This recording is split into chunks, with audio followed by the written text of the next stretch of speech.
শ্ৰদ্ধেয় viewers, আপোনালোকক সকলোকে মই মোৰ ইউটিউব চেনেল ব্ৰহ্মপুত্ৰ টিভিৰ পৰা স্বাগতম জনাইছোঁ। বন্ধুসকল, আজি আপোনালোকৰ মাজলৈ আহিলোঁ বেলেগ এটা ছেপাৰেট বিষয় লৈ। বিষয়টো হৈছে আপোনালোকে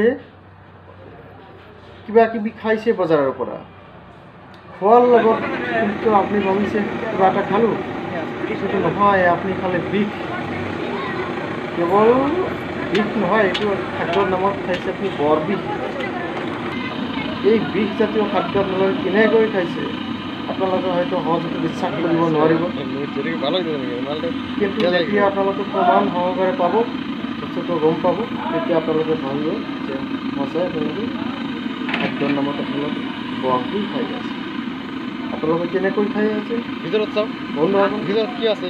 অসমৰ গাঁও অঞ্চলৰে হওক, চহৰ অঞ্চলত হওক, বিভিন্ন অঞ্চলত আপোনালোকে কি খাইছে? ফাষ্টফুড খাইছে, যেনেকুৱা মানে চাহ দোকানত কিবা কিবি খাইছে, আপোনালোকে চিঙাৰা খাইছে, নহ'লে বুন্দিয়া খাইছে, ভুজিয়া খাইছে, আৰু মানে স্প্ৰিং খাইছে, গজা খাইছে, মিঠাই খাইছে, নিমকি খাইছে, সেইবিলাক বিভিন্ন ধৰণৰ বস্তু খাইছে। আপোনালোকে কুৰকুৰি খাইছে, যিটো আমি মানে ঘৰুৱা ভাষাত বৰা বুলি কওঁ, এইবিলাক খাইছে। আপোনালোকে এই ফুটপাথৰ বস্তুবিলাক যে খাইছে, নহ'লে কোনোবা চাহ দোকানত গৈ খাইছে, খায়নে নাই? হয়তো জীৱনত এনেকুৱা মানুহ কমেই পাম যে বজাৰৰ এইবিলাক বস্তু তেওঁ খোৱা নাই, কিন্তু এইবিলাক বস্তু খাইছে মানে আপুনি খাইছে বৰ বিষ। এইটো মিছা কথা নহয়, একেবাৰে সঁচা কথা। কেনেকৈ খাইছে আপোনালোকক মই দেখুৱাই দি আছোঁ। আপোনাক এটা বস্তু দেখাই আছোঁ, এই যে এইটো চাব, সেইটো আচলতে ৰাজৰাণী ৰং বুলি কোৱা হয়। এইটো ৰাজৰাণী ৰং, এইটো চাব ৰাজাৰাণী ৰং। এইটো আচলতে কাঠত দিয়া ৰং বা বিভিন্ন কামত মানে ফাৰ্নিচাৰৰ দোকানত ব্যৱহাৰ কৰে সাধাৰণতে, নাইবা বেলেগ কামতো ব্যৱহাৰ কৰিব পাৰে। এইটো এক ধৰণৰ ৰঙা ৰং। এইটো দিয়াৰ লগে লগে যিকোনো বস্তুত মানে অলপ ৰংটো সলনি হয়। আপোনালোকে যিবিলাক বস্তুৰ কথা মই ক'লোঁ, এইবিলাক বস্তু সাধাৰণতে বগা হয়। এইবিলাক বস্তু কেনেকৈ বনায়? যে খোৱা বস্তুবিলাক যে ময়দা দিয়ে, নহ'লে বেচন দিয়ে, অলপ হালধি দিয়ে, অলপ মানে এইবিলাক বস্তুৱে মেইন দিয়ে, কিন্তু এইবিলাক বস্তুৱে কিন্তু ৰঙা কৰিব নোৱাৰে। ৰংটো ইমান ৰঙা কৰিব নোৱাৰে, কিন্তু ৰঙা হৈছে মানে এই ৰংটো দিয়া হোৱা আছে। বন্ধুসকল, আপোনালোকে গম পাইছে? এইটো ইয়াত স্পষ্টকৈ লিখা আছে, এইটো লিখা আছে আপোনালোকে, এইটো ৰাজৰাণী ৰং। আপোনালোকে যিকোনো ফাৰ্নিচাৰৰ দোকানত গৈ পাব, ফাৰ্নিচাৰ নহয়, য'ত মানে ৰং চং বিক্ৰী কৰা হয়, আপোনালোকে চাব, এইটো স্পষ্টকৈ লিখা আছে। এইটো মানে ইট ইজ এ পয়জন, মানে এইটো মানে বিষাক্ত পদাৰ্থ। এইটো খোৱাৰ উপযোগী নহয়। বন্ধুসকল, এনেকুৱা বিষাক্ত বস্তু আপোনালোকে খাইছে খোৱা বস্তুৰ নামত, যি বৰবিষ খাইছে।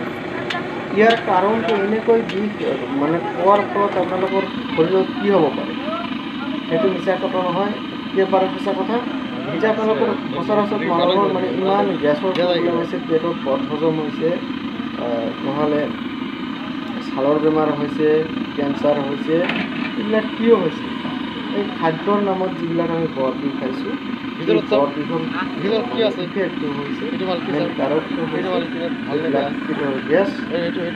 গেষ্ট্ৰিক, কেঞ্চাৰ, এইবিলাক এই খাদ্যৰ নামত যিটো আমি অখাদ্য খাইছোঁ, বৰবিষ খাইছোঁ, সেইটো কৰে। বন্ধুসকল, অসমৰ যি মানে বিভাগ আছে, বিভাগীয় কৰ্তৃপক্ষ আছে, তেওঁলোকে আচলতে মাজে মাজে কিবা এটা দিয়ে, এনেই চৰকাৰৰ দৰমহাবিলাক লৈ থাকে, কিন্তু মাজে মাজে কিবা এটা কৰে, কিন্তু জনগণ, সাধাৰণ পাব্লিক মৰি যাওক, কোনো কথা নাই।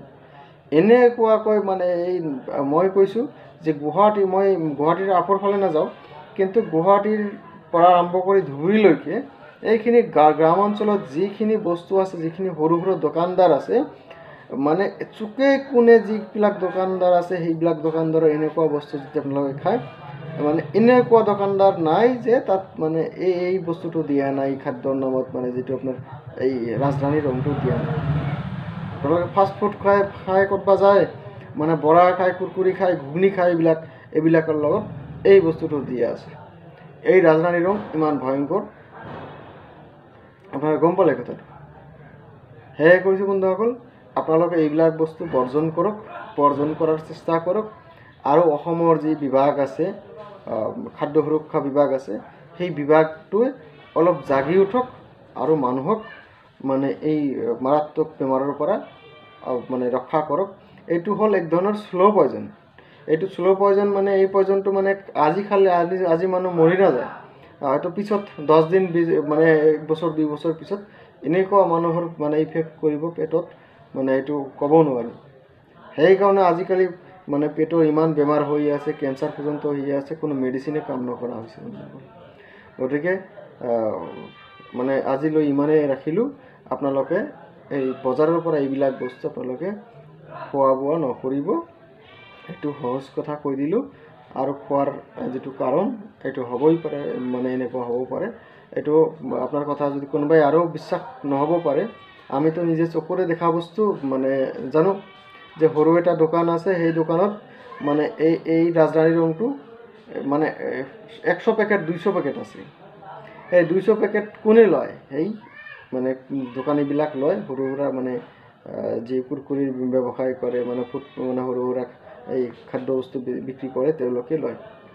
গতিকে সকলোকে মই অনুৰোধ কৰিছোঁ, এনেধৰণৰ খোৱা বস্তু আপোনালোকে পৰিহাৰ কৰক আৰু সকলোৱে এটা মানে জনজাগৰণ সৃষ্টি কৰক, যাতে খোৱা বস্তুত এনেকুৱা বিষাক্ত পদাৰ্থ নিদিয়ে। ধন্যবাদ বন্ধুসকল। আজিলৈকে মানে যিসকলে মোৰ চেনেলটো এতিয়াও ছাবস্ক্ৰাইব কৰা নাই, সেইটো ছাবস্ক্ৰাইব কৰিব কাইণ্ডলি। মই আচলতে ফাৰ্মিং সম্পৰ্কে ভিডিঅ' দিওঁ, যদিও মানে আজি বেলেগ এটা প্ৰসংগলৈ আহিলোঁ, কিন্তু এইটো মানুহৰ কামত আহিব বুলি মোৰ বিশ্বাস।